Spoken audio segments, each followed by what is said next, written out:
Rituals and practices are part of every religion or culture. They may seem strange to the outside world, but to the believers, they are perfectly normal. While some of these rituals are quiet and peaceful, there are a few that are incredibly painful and violent. However, the most remarkable aspect of these rituals is that the believers are willing to endure the pain in order to appease their deity. In this video, we will take a look at some of the most bizarre religious practices people follow as part of their religion. So, sit back and enjoy the video. Garudan Thukam, or eagle hanging. We all enjoy hanging out with our friends. However, in southern India, there is a tradition of hanging oneself upside down from hooks, and this ritual is known as the Garudan Thukam festival, which literally translates to eagle hanging. The Garuda is a humanoid creature that was believed to be Lord Vishnu's vehicle in Hindu mythology. According to legend, Lord Vishnu sent the Garuda to another goddess Kali to quench her thirst, and the bleeding life-size bird was able to pacify her by offering its blood. To commemorate this festival, some believers dress up as the Garuda with intricate headdresses and outfits and engage in singing and dancing. After the performance, the believers hang themselves upside down with sharp hooks that penetrate several parts of their body. The bleeding believers are then taken in a procession around the city temple to seek the goddess's blessings. Following a public outcry from civil society organizations and social workers, the hanging part of the practice has been legally prohibited, but people still dance and sing around the temple, dressed up as Garuda, Okipa ceremony.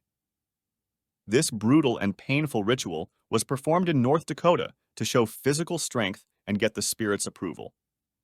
The Okipa ritual began with a bison dance, followed by a series of torturous or tests in which warriors would prove their physical strength to gain the approval of their spirits. In the Okipa, the young man would not eat, drink, or sleep for 4 days, and then they would be taken to a hut where they would be sat with smiling faces as the skin of the chest and shoulders were cut and the muscles were thrust with wooden skewers.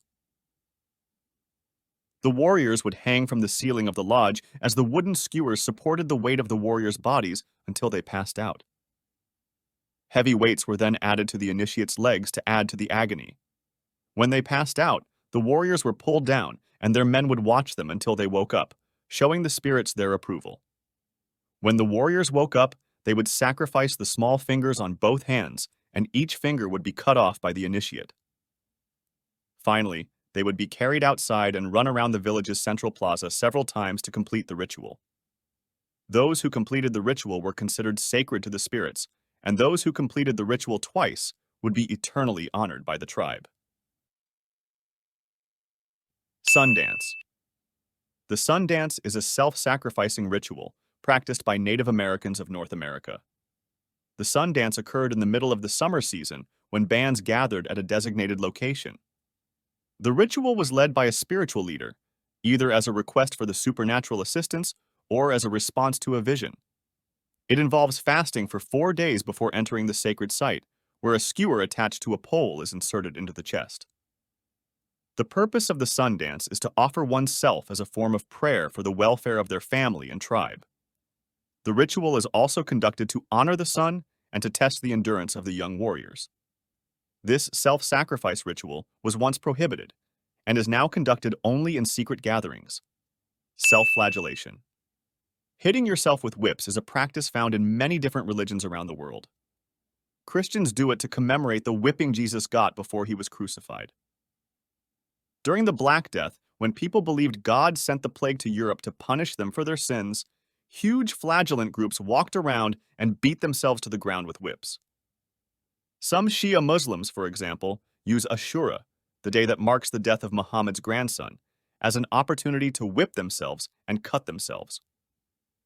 Mourners cry, shout, whip, cut, and score themselves to express their sorrow for Hussein and their regret for not being present during his assassination. Hussein's shrine and tomb are in Iraq, but around the world, especially in Iran and Iraq, Shiite Muslims mourn their lost leader for 10 days every year.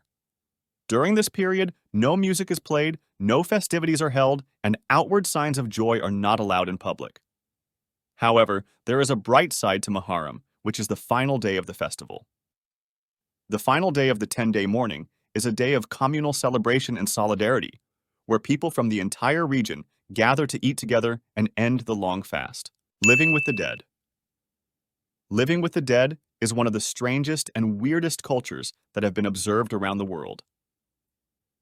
Indonesian people or certain ethnic groups of Indonesia have been performing this ritual for thousands of years. Indonesians strongly believe in the afterlife and do something very strange with the dead body. In Indonesia, the dead person is wrapped in special clothes and kept in the house for several months before being laid to rest. Instead of disposing of the body, they treat it as if it were a living person. Family members bring food for the deceased several times daily. The body is also cleaned with water and formaldehyde daily and groomed. A preservative known as formalin is injected into the body to prevent further decomposition. At the funeral festivities, friends and relatives gather at ceremonial sites and the funeral lasts for several days. After the rituals, the body is not buried underground. Instead, it is placed in the box and kept inside a cave. The family returns to the cave every year in August to take the body out of the cave and change its clothes. This peculiar cultural practice is known as the ceremony of cleaning corpses. Scarification. What you may not know is that scarification is a form of self-expression that has been around for centuries, and there are even tattoo artists who offer scarification services to their clients today. However, we are not going to focus on the tattoo artists who do this to look cool, but rather on the people who may have invented scarification. The Chamber tribe of New Guinea believes that man evolved from the skin of a crocodile, and to honor this belief, they etch scale-shaped marks into their skin before injecting clay and tree oil into the cuts to help the cuts heal and give it a bumpy, scale-like finish. In case you thought this was optional for all tribesmen, it is a requirement to reach adulthood, and boys can participate in this ritual as early as 11 years of age.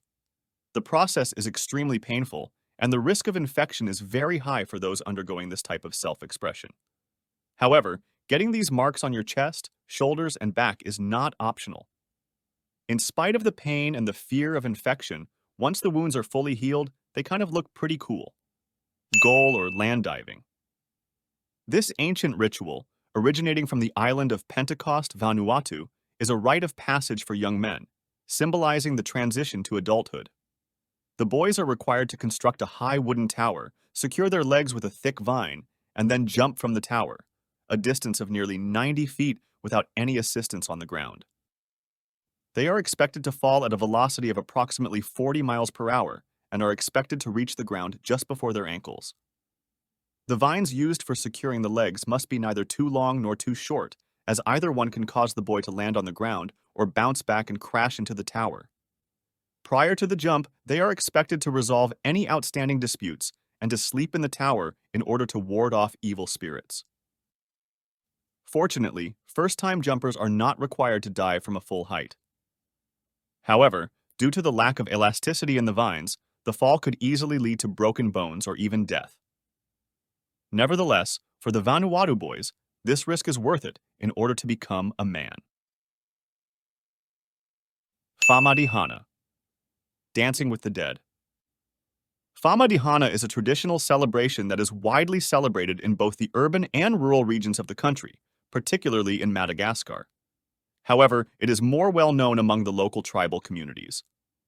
The tradition involves the bringing forth of the bodies of ancestors from family crypts, which are then rewrapped in fresh cloth before dancing around the tombs to the accompaniment of live music. In Madagascar, this ritual has become a regular occurrence, typically occurring every 7 years. It brings extended families together to celebrate kinship.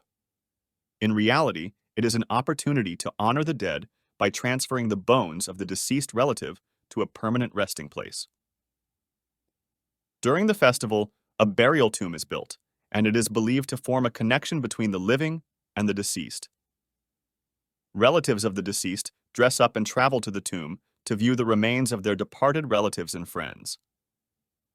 All close persons are welcome to attend the event. At the event, people and relatives of the deceased person participate in singing traditional songs and dancing. the primary motivation for the festival originates from the local people's belief that the dead are returned to God and reborn. Which of these beliefs you found interesting? Let us know that in the comments section below. Thank you for watching the video, and if you like this video, please press the like button and subscribe to the channel for more videos like this.